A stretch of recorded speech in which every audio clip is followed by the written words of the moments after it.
नमस्कार मेरे अलीगढ़ स्टडी परिवार के सदस्यों, मैं आपका दोस्त विवेक स्वागत करता हूं। भारत में पुलिस के अब तक जितने भी एग्ज़ाम हुए हैं उनमें से लिए गए जीके के प्रश्नों की क्विज में प्रधानमंत्री सहित मंत्रिमंडल में मंत्रियों की कुल संख्या लोकसभा के सदस्यों की कुल संख्या के कितने प्रतिशत से अधिक नहीं हो सकती। ऑप्शन हैं 20% से अधिक, 10% से अधिक, 25% से अधिक, 15% से अधिक। इसका सही जवाब देने के लिए आपको सिर्फ आधा सेकंड का समय मिलेगा। इसका सही जवाब है ऑप्शन डी, 15% से अधिक नहीं हो सकती। अगला प्रश्न, किस साल में भारत में विश्वविद्यालय शिक्षा की समस्या का अध्ययन करने और रिपोर्ट देने के लिए सैडलर आयोग को नियुक्त किया गया था। ऑप्शन हैं 1917 में, 1924 में, 1936 में, 1906 में। इसका सही जवाब है ऑप्शन ए, 1917 में गठन किया गया था। अगला प्रश्न, विधान परिषद की सदस्यता के संदर्भ में निम्नलिखित में से कौन सा सही है। पहला है 1/12 सदस्यों का निर्वाचन एक ऐसे निर्वाचन मंडल से होता है जो उस राज्य में निर्वासित किसी भी विश्वविद्यालय के स्नातकों से गठित है। दूसरा है 1/12 सदस्यों का निर्वाचन एक ऐसे निर्वाचन मंडल से होता है जिसमें उस राज्य में निर्वासित न्यूनतम 3 वर्ष अनुभव सहित माध्यमिक विद्यालयों के शिक्षक होते हैं। ये दोनों ही कथन सही हैं, यानी इसका सही जवाब होगा ऑप्शन डी। अगला प्रश्न, निम्नलिखित में से कौन सा विषय संघ सूची के अंतर्गत आता है। ऑप्शन हैं वन, पशुओं के प्रति क्रूरता की रोकथाम, दिवालियापन और शोध अक्षमता, शेयर बाजार और वायदा बाजार। चलिए इसका जवाब दीजिए। इसका सही जवाब है ऑप्शन डी, शेयर बाजार और वायदा बाजार। यह दोनों संघ सूची के अंतर्गत आते हैं। अगला प्रश्न, शिक्षा के अधिकार के अंतर्गत केंद्र और राज्य के बीच आर्थिक भार को कितने अनुपात में बांटने पर सहमति बनी है।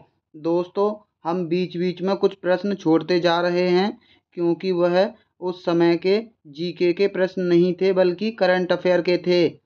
ऑप्शन हैं 60 और 40 का अनुपात, 30 और 70 का अनुपात, 50-50 का अनुपात, 55 और 45 का अनुपात। इसका सही जवाब है ऑप्शन ए, 60 और 40 का अनुपात, यानी केंद्र सरकार का 60 और राज्य सरकार का 40% होगा। अगला प्रश्न, किस मामले के कारण ऐसा माना जाता है कि आपातकाल की घोषणा की गई। ऑप्शन हैं कॉमन कॉज बनाम भारत संघ, उत्तर प्रदेश राज्य बनाम राजनारायण, लोक स्वतंत्रता संगठन बनाम भारत संघ, श्रेय सिंघल बनाम भारत संघ। इसका सही जवाब दीजिए। इसका सही जवाब है ऑप्शन बी, उत्तर प्रदेश राज्य बनाम राजनारायण। ये कारण था आपातकाल की घोषणा का, ऐसा माना जाता है। अगला प्रश्न, निम्नलिखित में से किसे वर्ष 2015 के एक संशोधन के माध्यम से अनुसूचित जाति और अनुसूचित जनजाति अधिनियम के अंतर्गत अपराधों की तालिका में जोड़ा गया है। पहला है आर्थिक अथवा सामाजिक बहिष्कार करना अथवा उसकी धमकी देना। दूसरा है मैला ढोने अथवा पशु या मानव शव उठाने के लिए बाध्य करना। तीसरा है अनुसूचित जाति अनुसूचित जनजाति को जाति के नाम से सार्वजनिक तौर पर गाली देना।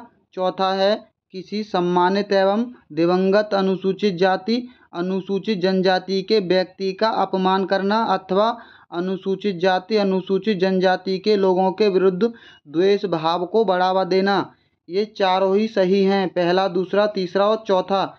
ये चारों ही कारण सही हैं दोस्तों, इसीलिए इसका सही जवाब ऑप्शन बी होगा।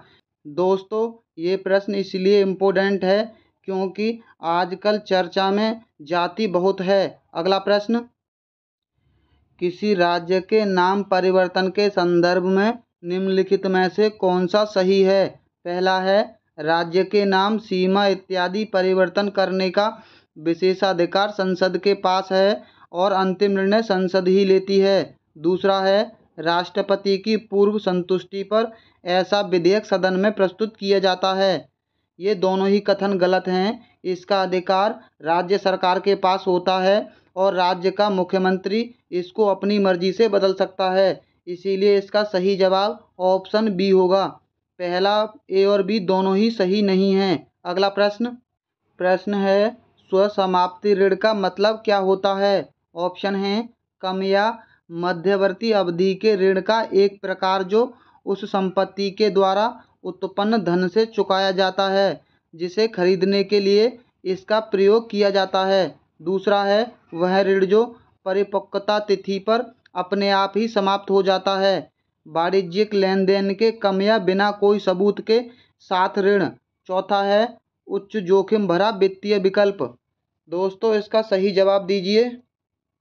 इसका सही जवाब है ऑप्शन ए कम या मध्यवर्ती अवधि के ऋण का एक प्रकार जो उस संपत्ति के द्वारा उत्पन्न धन से चुकाया जाता है जिसे खरीदने के लिए उसका प्रयोग किया जाता है। अगला प्रश्न इनमें से किसे एक अनिवासी प्रत्यक्ष निवेश उद्यम में एक निवासी प्रत्यक्ष निवेशक द्वारा निवेश कहा जाता है। ऑप्शन है हेज एंड निवेश, वास्तविक निवेश, जावक निवेश, स्वामित्व निवेश। इसका जवाब दीजिए। इसका सही जवाब है ऑप्शन सी जावक निवेश। अगला प्रश्न जिस बाजार में प्रतिभूति दस्तावेज का पूंजी जुटाने वाले और खरीदार के बीच सीधे कारोबार होता है उसे किसके रूप में जाना जाता है। ऑप्शन है तृतीय बाजार के रूप में, सापेक्षिक बाजार के रूप में, द्वितीयक बाजार के रूप में, प्राथमिक बाजार के रूप में। दोस्तों इसका जवाब कमेंट बॉक्स में छापते चलिए। इसका सही जवाब है ऑप्शन डी प्राथमिक बाजार के रूप में जाना जाता है। अगला प्रश्न निम्नलिखित में से कौन सी सूचना उपयुक्त लोक सूचना अधिकारी से सूचना का अधिकार अधिनियम के तहत मांगी जा सकती है। पहला है किसी भी परीक्षा संचालक निकाय से, उदाहरण स्वरूप गेट, IIM, UPSC इनसे इत्यादि से उत्तर पत्र की प्रतिलिपियां मांगना। दूसरा है passport, driving licence, ration card, Aadhaar card, आवेदक की स्थिति इत्यादि। ये दोनों ही कथन सही हैं, यानी ये दोनों ही सूचना मांगी जा सकती हैं। इसका सही जवाब होगा ऑप्शन डी। अगला प्रश्न निम्न में से कौन सा एक व्यक्तिगत सूचना प्रबंधक और ईमेल संचार सॉफ्टवेयर है। ऑप्शन है Sybase, Microsoft Outlook, simple mail transfer protocol, तार। इसका सही जवाब है ऑप्शन डी तार। अगला प्रश्न है किस तिथि को वृषभ चक्र और अश्वयुक्त सारनाथ का सिंह चतुर्मुख स्तंभ शीर्ष यानी राष्ट्रीय प्रतीक चिन्ह के रूप में भारत सरकार द्वारा अंगीकृत हुआ। यानी ये प्रश्न कह रहा है कि भारत का राष्ट्रीय चिन्ह अशोक स्तंभ कौन सी तारीख को अंगीकृत हुआ था। ऑप्शन है 2 अक्टूबर 1950 में, 24 जनवरी 1949 में, 26 जनवरी 1950 में, 15 अगस्त 1947 में। इसका सही जवाब दीजिए। इसका सही जवाब है ऑप्शन सी 26 जनवरी 1950 को। दोस्तों हम और लोगों की तरह आपका समय बर्बाद नहीं करते हैं कि बीच बीच में फालतू की बातों कर करके आपका समय बर्बाद करें। अगला प्रश्न है किसी भी राज्य में राष्ट्रपति शासन लागू करने के संदर्भ में निम्नलिखित में से कौन सा सही है। पहला है संपूर्ण भारत में पहले से ही राष्ट्रीय आपातकाल है अथवा किसी राज्य के संपूर्ण या आंशिक प्रदेश में आपातकाल की घोषणा हुई है। दूसरा है यदि चुनाव आयोग इसकी पुष्टि करता है कि उस राज्य में चुनाव नहीं कराए जा सकते। तीसरा है राज्य विधायिका का एक मुख्यमंत्री का चुनाव नहीं कर पा रही है। यानी ये तीसरा कथन ये कह रहा है कि जो भी विधायक हैं वो मिलकर अपने मुख्यमंत्री का चुनाव नहीं कर पा रहे हैं। इसका सही जवाब है ऑप्शन डी केवल पहले दोनों से राष्ट्रपति शासन लागू हो सकता है, तीसरे कथन से नहीं। अगला प्रश्न पश्चिमी घाट किस प्रकार के वर्षण के माध्यम से वर्षा प्राप्त करते हैं। ऑप्शन हैं अग्रभाग, स्तरीय भाग, पर्वतीय भाग, संवहनी भाग। चलिए अपना जवाब टाइप कीजिए। इसका सही जवाब है ऑप्शन डी, संवहनी के कारण पश्चिमी घाट में वर्षा होती है। अगला प्रश्न, भारतीय संविधान में संशोधन लाने के लिए कितनी पद्धतियां हैं? ऑप्शन हैं 4 पद्धतियां, 2 पद्धतियां, 5 पद्धतियां, 3 पद्धतियां। इसका सही जवाब है ऑप्शन डी, 3 पद्धतियां हैं। पहली पद्धति है संसद में साधारण बहुमत, दूसरी पद्धति है संसद में विशेष बहुमत, तीसरी पद्धति है कम से कम आधे राज्य विधानसभाओं का अनुसमर्थन। अगला प्रश्न, राज्य नीति के निर्देशक सिद्धांतों से संबंधित कौन सा अनुच्छेद यह कहता है कि राज्य ग्राम पंचायतों को गठित करने के लिए एक कदम उठाएगा और उनको ऐसी शक्तियां और अधिकार प्रदान करेगा जो उन्हें स्वतः शासन की इकाइयों के रूप में कार्य करने योग्य बनाने के लिए आवश्यक हों? पहला है अनुच्छेद 40, दूसरा है अनुच्छेद 38 का बी, तीसरा है अनुच्छेद 36, चौथा है अनुच्छेद 39 का ए। चलिए जवाब दीजिए। इसका सही जवाब है ऑप्शन ए, अनुच्छेद 40। अगला प्रश्न, यमुना नदी के तट पर दीनपनाह शहर की यहाँ नाव नहीं नीम होगा, नीम किसने रखी? ऑप्शन हैं अकबर ने, शाहजहां ने, हुमायूं ने, जहांगीर ने। इसका सही जवाब है ऑप्शन सी, हुमायूं ने रखी थी। अगला प्रश्न, इनमें से कौन सा एक तरीका है जिसमें दूसरों की बातचीत सुनने के लिए एक यंत्र किसी फोन लाइन के साथ अनाधिकृत रूप से जुड़ा हुआ है? ऑप्शन हैं wire tapping, rootkit, spyware, digital interrupt. इसका सही जवाब दीजिए। इसका सही जवाब है ऑप्शन ए, वायर टेपिंग कहलाता है। अगला प्रश्न, में से कौन सा भारतीय कृषि के क्षेत्र में विशेष रूप से हरित क्रांति के बाद एक महत्वपूर्ण इनपुट बन गया है? ऑप्शन हैं नलकूप, संकर बीज, उर्वरक, दुग्ध उत्पादन।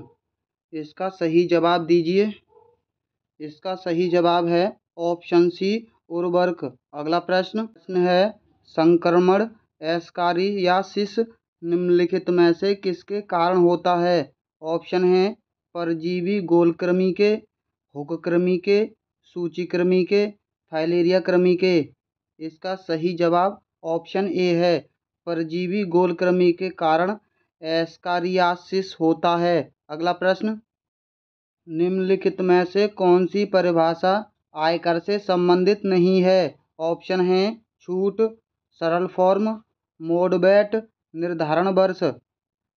चलिए इसका जवाब दीजिए। इसका सही जवाब है ऑप्शन सी, मोड बैट। यह आयकर से संबंधित नहीं है। अगला प्रश्न, संघीय संसद राज्य सूची के विषयों पर भी कानून बना सकता है बशर्ते वह प्रस्ताव कम से कम किनके द्वारा समर्थित हो? ऑप्शन हैं उपस्थित और मत देने वाले सदस्यों में 2/3 के, उपस्थित और मत देने वाले सदस्यों में 1/2 के, संसद के 2/3 सदस्यों के, संसद के 1/2 सदस्यों के। इसका सही जवाब दीजिए। इसका सही जवाब है ऑप्शन ए, उपस्थित और मत देने वाले सदस्यों में 2/3 के द्वारा समर्थित हो। अगला प्रश्न, इनमें से किस एक का अर्थ ऐसा अपराध है जिसके लिए पुलिस बिना वारंट के गिरफ्तार कर सकती है? ऑप्शन हैं संज्ञेय अपराध, असंज्ञेय अपराध, जमानत योग्य अपराध, गैर जमानती अपराध। इसका सही जवाब दीजिए। इसका सही जवाब है ऑप्शन ए, संज्ञेय अपराध। इसमें बिना वारंट के भी गिरफ्तार किया जा सकता है। दोस्तों, अगर आपको ऐसे ही बिना टाइम वेस्ट की अच्छी प्रैक्टिस करनी है तो हमारी वीडियो को लाइक और हमारे चैनल को सब्सक्राइब कर लीजिए। तो चलिए मिलते हैं बहुत जल्द अगली क्विज में।